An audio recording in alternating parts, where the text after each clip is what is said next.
दोस्तों आज हम लोग आधुनिक हिंदी साहित्य के एक बहुत ही प्रमुख कवि की काव्यगत विशेषताओं पर चर्चा करेंगे। जी हाँ, आज हम लोग गिरिजा कुमार माथुर की काव्यगत विशेषताओं पर बात करेंगे। उससे पहले आप सभी को बता दूं कि मैं बहुत सारी कवि की काव्यगत विशेषताओं को लेकर वीडियो ऑलरेडी बना चुका हूं। भक्ति काल के लगभग संपूर्ण प्रमुख कवि की काव्यगत विशेषताओं पर मैं ऑलरेडी वीडियो बना चुका हूं, जिनमें कबीरदास, सूरदास, तुलसीदास, मलिक मोहम्मद जायसी तथा मीराबाई आदि आदि पर मैं ऑलरेडी वीडियो बना चुका हूं। उनमें और भी कुछ कवि शेष है, मैं उन पर भी बहुत जल्दी उनकी काव्यगत विशेषताओं पर वीडियो बनाकर अपलोड करूंगा। अगर आपको अब तक मैंने जिन कवियों का नाम लिया उनकी काव्यगत विशेषताओं की खोज है तो मैं डिस्क्रिप्शन पर लिंक दे दूंगा, आप वहां जाकर देख सकते हैं। वहीं मैंने कुछ आधुनिक युग के कवि की काव्यगत विशेषताओं पर भी वीडियो बनाई है, जिसमें सच्चिदानंद, हीरानंद, वात्स्यायन, अज्ञेय, वहीं धूमिल की काव्यगत विशेषताओं पर भी बात की है। आज हम लोग उसी प्रकार से आधुनिक हिंदी साहित्य के एक बहुत ही प्रमुख कवि गिरिजा कुमार माथुर की काव्यगत विशेषताओं पर बात करेंगे। आप सभी को बता दूं कि ये जो जितने कवि हैं आदि काल से लेकर आधुनिक काल तक, मेरा यह प्रयास रहेगा कि मैं सभी प्रमुख कवियों की, खास तौर से प्रमुख कवियों की काव्यगत विशेषताओं पर बात करूं। तो चलिए आज के विषय को शुरू करते हैं। विषय को शुरू करने से पहले नमस्कार दोस्तों, दिस इज सागर विश्वकर्मा और आप सभी का मेरे way to learning SB channel में बहुत बहुत स्वागत है। गिरिजा कुमार माथुर का जन्म 2 अगस्त 1919 को अशोकनगर नामक स्थान में हुआ, जो मध्य प्रदेश में स्थित है। गिरिजा कुमार माथुर जो है वो आधुनिक हिंदी साहित्य के प्रयोगवाद, प्रगतिवाद, समकालीन कवि या फिर नई कविता के प्रमुख कवियों में गिने जाते हैं। क्यों? क्योंकि इनकी जो लेखनी का काल था वो प्रयोगवाद से शुरू होते होते लगभग 1994 तक, जब तक इनकी मृत्यु नहीं हुई तब तक इन्होंने लेखनी का कार्य किया। इसलिए हम इन सभी काल के प्रमुख रचनाकारों में इनको गिनते हैं। तो इनके पिता का नाम देवीचरण माथुर था, जो कि एक अध्यापक थे। कहा जाता है कि वे अध्यापक के साथ साथ संगीत व सितार बजाने के भी ज्ञाता थे। वहीं उनकी माता का नाम लक्ष्मी देवी, जो बहुत ही कहा जाता है कि वे बहुत ही शिक्षित महिला थी। वहीं उनकी पत्नी का नाम शकुंत माथुर था। शकुंत माथुर उनकी पत्नी का नाम था, जो एक कवित्री थी, जो अज्ञेय द्वारा संपादित जो तार सप्तक, दूसरा सप्तक जो थी, उनमें दूसरा सप्तक में जो प्रमुख कवि थे उनमें एक इनकी पत्नी थी। शकुंत माथुर एक कवित्री के रूप में दूसरा सप्तक में इन्होंने योगदान दिया था। उनकी माता पिता की जो विशेषताएं थी, पिता क्या थे? अध्यापक थे। वहीं माता भी एक बहुत ही शिक्षित महिला थी। तो इनको शिक्षा, प्रारंभिक शिक्षा इनको अपने घर में ही प्राप्त हुई। और पिता की जो विशेषता थी, संगीत तथा सितार बजाने की विशेषताएं थी, ये सभी विशेषताएं गिरिजा कुमार माथुर को अपने माता पिता से विरासत में प्राप्त हुई थी। गिरिजा कुमार माथुर ने बीए की पढ़ाई ग्वालियर से किया, वहीं एमए की पढ़ाई लखनऊ से किया। तत्पश्चात उन्होंने एलएलबी भी किया। गिरिजा कुमार माथुर जो है वे एक अच्छे कवि के साथ साथ नाटककार, आलोचक, वहीं शास्त्रीय ज्ञाता भी थे। सन 1943 में जो अज्ञेय द्वारा संपादित तार सप्तक जो प्रकाशित हुई थी, उनमें जो 7 प्रमुख कवि थे उनमें से एक गिरिजा कुमार माथुर जी स्वयं थे। सन 1991 को गिरिजा कुमार माथुर को उनकी काव्य संग्रह के लिए साहित्यिक अकादमिक पुरस्कार से भी नवाजा गया। अब आगे हम गिरिजा कुमार माथुर जी की कुछ प्रमुख रचनाओं को, कुछ प्रमुख काव्य संग्रह को देखते हैं। इनकी सबसे पहले काव्य संग्रह मंजरी प्रकाशित हुई। वहीं इनके अन्य कुछ प्रमुख काव्य संग्रह को भी देख लेते हैं। नाश और निर्माण, धूप के धान, छाया मत छूना, मुझे और भी कहना है, मैं वक्त के हूँ सामने, साक्षी रहे वर्तमान आदि आदि, ये इनकी प्रमुख काव्य संग्रह में से एक है। इनकी रचनाओं में द्वितीय विश्व युद्ध की घटनाओं से उत्पन्न प्रतिक्रियाओं को देखी जा सकती है। मतलब सेकेंड वर्ल्ड वॉर के घटना से जो प्रतिक्रिया उत्पन्न हुई थी, उसका प्रभाव इनकी काव्य में देखी जा सकती है। अगर आपको गिरिजा कुमार माथुर की काव्य यात्रा से परिचित होना है तो आप उनकी द्वारा रचित पुस्तक मुझे और अभी कहना है, इसको आप देख सकते हैं। गिरिजा कुमार माथुर जी की मृत्यु जो है वो 10 जनवरी 1994 को लगभग 74 वर्ष की आयु में नई दिल्ली में हो जाती है। अब तक जो हमने लिखा ये गिरिजा कुमार माथुर की हल्की सी जीवन परिचय है, इसको आप एज ए प्रस्तावना, एज ए इंट्रोडक्शन लिख सकते हैं। अब आगे हम इनकी काव्यगत विशेषताओं को विस्तार पूर्वक बिंदु दर बिंदु देखेंगे और हाँ, उदाहरण सहित देखेंगे। तो चलिए अब इनके काव्यगत विशेषताओं को एक एक कर समझने का प्रयास करते हैं। गिरिजा कुमार माथुर की सबसे पहली काव्यगत विशेषताएं हैं राष्ट्रीयता का भावना। राष्ट्रीयता का भावना। गिरिजा कुमार माथुर ने अपने जीवन काल में देश को उस समय भी देखा था जब देश को ब्रिटिश शासन कर रहे थे और आज़ादी के बाद भी देखा था, इसलिए भी शायद उनकी कविताओं में हम राष्ट्रीयता की भावना देख सकते हैं। उन्होंने जो अपने काव्य में राष्ट्रीयता भावना की जो चित्रण किया है वो बहुत ही अद्भुत है।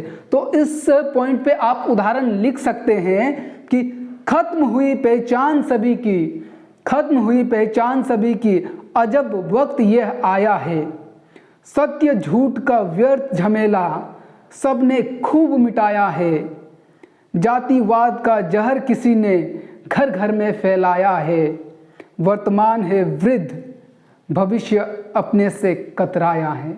तो इस उदाहरण को आप उनकी राष्ट्रीयता की भावना में लिख देंगे तो काफ़ी हो जाएगा। ये बहुत ही सुंदर उदाहरण है। वही उनकी दूसरी काव्यगत विशेषताएं हैं विद्रोह की भावना। आधुनिक काल के समकालीन कवि की अन्य कवियों की भांति गिरिजा कुमार माथुर भी चीज़ों को देखकर चुप नहीं रहते थे, उसके प्रति विद्रोह करते थे। उनकी कविताओं में विद्रोह की भावना प्रचुर मात्रा में देखी जा सकती है, इसलिए ये उनकी काव्य की एक प्रमुख विशेषताओं में एक है। आगे फिर चाहे कोई भी हो,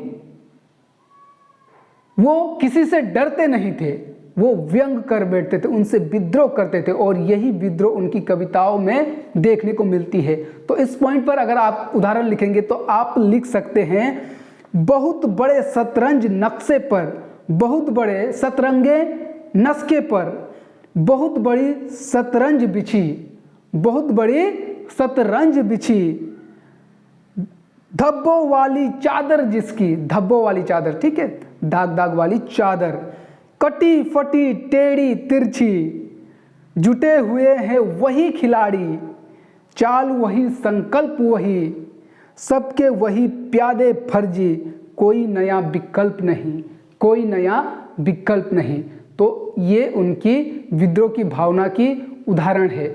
इसमें आपने देखा होगा कि वे जो नेताओं के प्रति, जो देश को शासन कर रहे थे, उनके प्रति विद्रोह किया है। उनकी तीसरी काव्यगत विशेषताएं हैं नवीनता का चित्रण।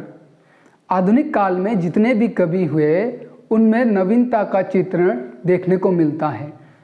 आधुनिक काल से पूर्व भक्ति काल, रीति काल में जो कवि हुए उनमें नवीनता का चित्रण देखने को हमें नहीं मिलता है, लेकिन जितने भी आधुनिक काल के कवि हुए उनमें नवीनता का चित्रण देखने को मिलता है, क्योंकि देश को अब कुछ नए चीज़ों की आवश्यकता थी। तो इन लोगों ने पुराने विषयों को छोड़कर जो समाज में जो परिस्थिति थी, जो व्यवस्था थी, उस पर इन्होंने अपने काव्यों में इन सभी पर बात किया है। तो इनकी कविता में नवीनता का चित्रण भी देखने को मिलता है।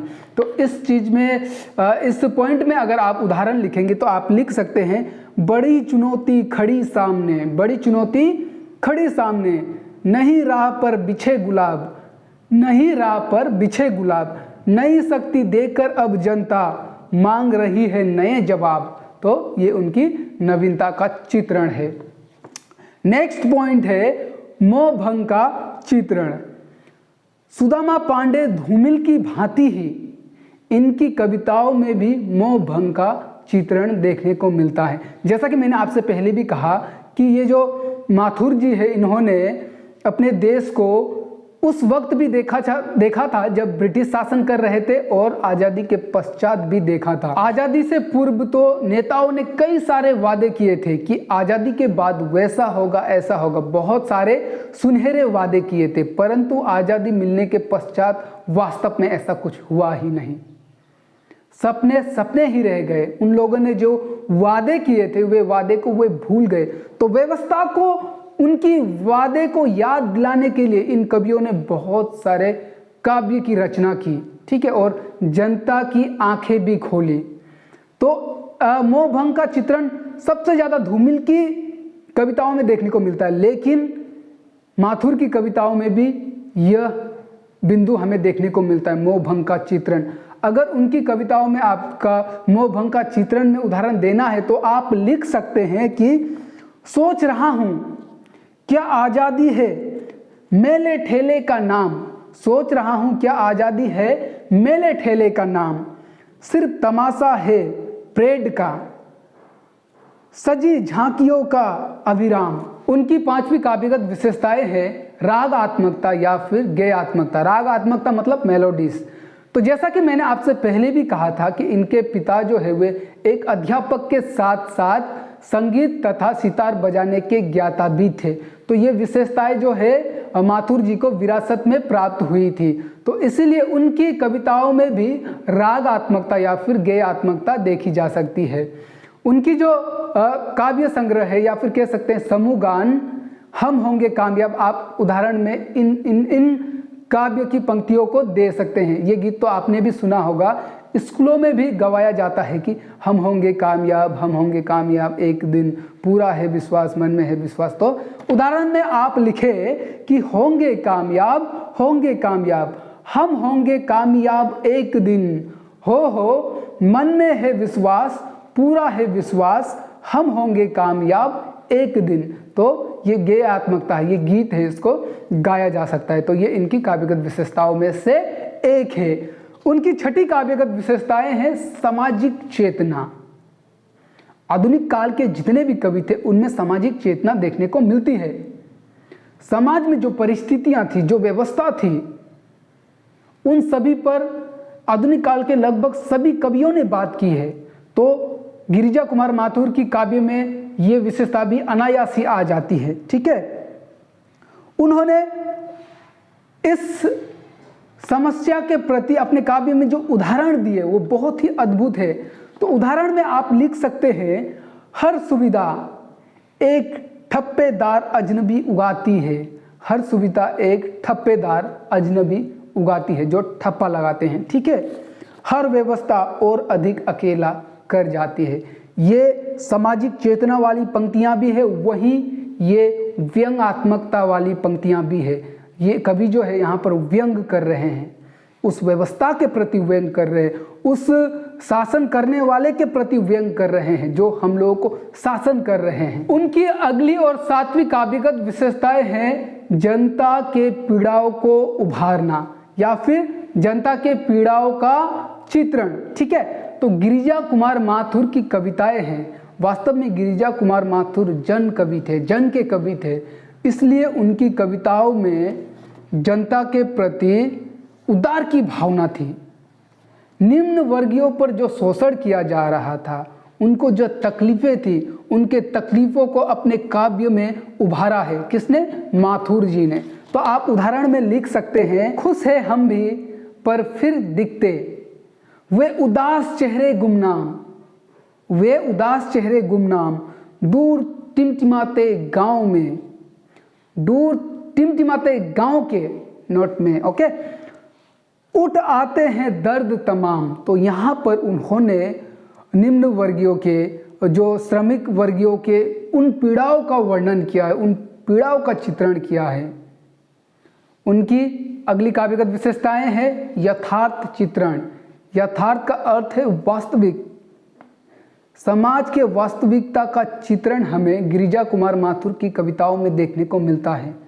उन्होंने अपने काव्य में समाज का दर्पण को रख दिया है। समाज में जो यथार्थ घटित हो रही थी उसका चित्रण उन्होंने अपने काव्य में किया है।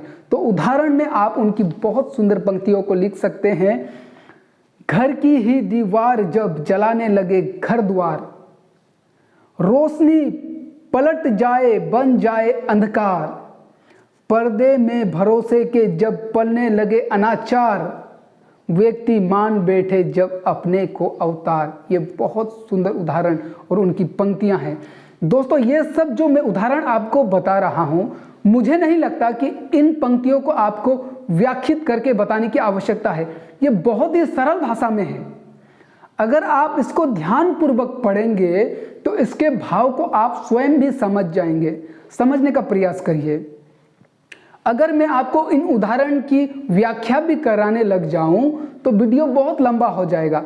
अगर वीडियो लंबा हो जाएगा तो वैसे तो मेरे वीडियोस में इतने व्यूज़ तो आते ही नहीं। अगर मैं वीडियो और लंबा बना दूं तो हो सकता है और भी कम हो जाए। इसलिए वीडियो 20 मिनट तक 25 मिनट तक का ठीक है, उससे लॉन्ग होगा तो दर्शकों के लिए भी ये ठीक नहीं रहेगा। इसलिए आप लोग जो मैं उदाहरण दे रहा हूँ पंक्तियों को ध्यान से पढ़िए। अगर कठिन होगा तो मैं अवश्य ही बताऊंगा, लेकिन ये बहुत ही आसान पंक्तियां हैं। इसको अगर आप ध्यान से पढ़ेंगे तो आप स्वयं ही इसके भाव को समझ जाएंगे। उनकी अगली काव्यगत विशेषताएं हैं एकता की भावना। गिरिजा कुमार माथुर ने सदैव एकजुट होकर चलने की बात की है। उनकी काव्य में एकता की भावना देखी जा सकती है। अगर आपको इस बिंदु पे उदाहरण लिखना होगा तो उनके समूह गान हम होंगे कामयाब से ही आप 2-3 पंक्तियों को उदाहरण दे सकते हैं, जिस पे आप लिखे हम चलेंगे साथ साथ, डाल हाथों में हाथ, हम चलेंगे साथ साथ। तो उदाहरण में आप बस इतना लिख देंगे तो काफ़ी हो जाएगा। मुझे नहीं लगता कि इन उदाहरणों को याद करने में भी आपको कोई परेशानियां आएगी, क्योंकि ये बहुत ही सरल उदाहरण है। उनकी अगली काव्यगत विशेषताएं हैं 10वीं प्रकृति चित्रण। जिस तरह से उन्होंने तमाम समाज की समस्या, सामाजिक चेतना, राष्ट्रीय भावना और अन्य सभी काव्यगत विशेषता उनकी कविता में देखी जा सकती है, उसी प्रकार प्रकृति चित्रण भी उनकी काव्यगत विशेषताओं में एक विशेषता है। उनकी कविताओं में बहुत ही सुंदर प्रकृति चित्रण भी देखने को मिलता है। तो उदाहरण में आप लिख सकते हैं आएगी फूल हवा अलबेली माननी, छाएगी कहीं कहीं अंबियों की चांदनी, चमकीले मंजे अंग, चेहरा हंसता मयंक, खनकदार स्वर में तेज, गमक ताल फागुनी, गमक ताल फागुनी। ठीक है, तो ये उनकी प्रकृति का सुंदर चित्रण है। अंतिम कला पक्ष, उनकी भाषागत विशेषताओं पर बात करते हैं। ये अंतिम बिंदु है। वहाँ पर आप लिखिए माथुर की काव्य भाषा जो है, माथुर जी की काव्य भाषा वो ब्रज भाषा तथा खड़ी बोली हिंदी है। और ब्रज भाषा और खड़ी बोली हिंदी भी बहुत ही सरल और सुबोध। उन्होंने इन भाषाओं का भी बहुत सरल और सुबोध प्रयोग किया है। उनकी कविता को पढ़ने के साथ साथ ही पाठक को भाव समझ में आ जाता है। कहने का तात्पर्य कि उनकी कविताएं जो है, उनकी भाषा जो है वो बहुत ज़्यादा सरल है। वहीं माथुर ने अपने काव्य में ध्वनि बिंबों का भी सुंदर प्रयोग किया है। बिंब मतलब प्रतीक। वहीं माथुर जी ने अपने कविता में बहुत ही छोटे छोटे वाक्य का प्रयोग किया है। छोटे छोटे वाक्य का प्रयोग करते हुए भी उन्होंने बड़े अर्थों को समझाया है। कहने का तात्पर्य कि उनकी जो पंक्तियाँ होती तो वो बहुत ही छोटी थी, लेकिन छोटे होते हुए भी उसमें बहुत व्यापक अर्थ सीमित होता था। आप उसको गौर से पढ़ेंगे तो आपको उसका अर्थ समझ में आएगा। छोटे होते हुए भी उन्होंने कितने व्यापक अर्थ को अपने काव्य में दिखाया है। तो ये उनकी बहुत बड़ी भाषागत विशेषताओं में एक है। वहीं उन्होंने नए शब्दों का चयन कर नए छंद का भी प्रयोग किया है। नए छंद विधान का भी अपने काव्य में प्रयोग किया है।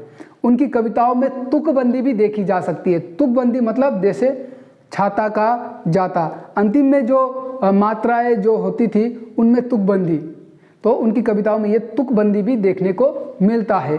तो इसको आप लिख दीजिए, कंप्लीट हो जाएगा। निष्कर्ष मैंने नहीं लिखाया, आप चाहे तो लिख भी सकते हैं या फिर नहीं भी लिख सकते हैं, क्योंकि ऑलरेडी हमने 11 पॉइंट पर बात कर ली। इतना आप किसी भी परीक्षा में लिख देंगे तो काफ़ी हो जाता है। लास्टली मैं बहुत जल्दी अन्य कवि की काव्यगत विशेषताओं के साथ आपसे मुलाकात करूंगा, लेकिन तभी तक आपसे ये गुजारिश है कि चैनल को सब्सक्राइब करें, like share comment, press the bell icon, इन चीज़ों को बिल्कुल ना भूलें। तो मिलते हैं बहुत जल्दी अगले कवि की काव्यगत विशेषताओं के साथ। तब तक के लिए जय हिंद, जय भारत, नमस्कार।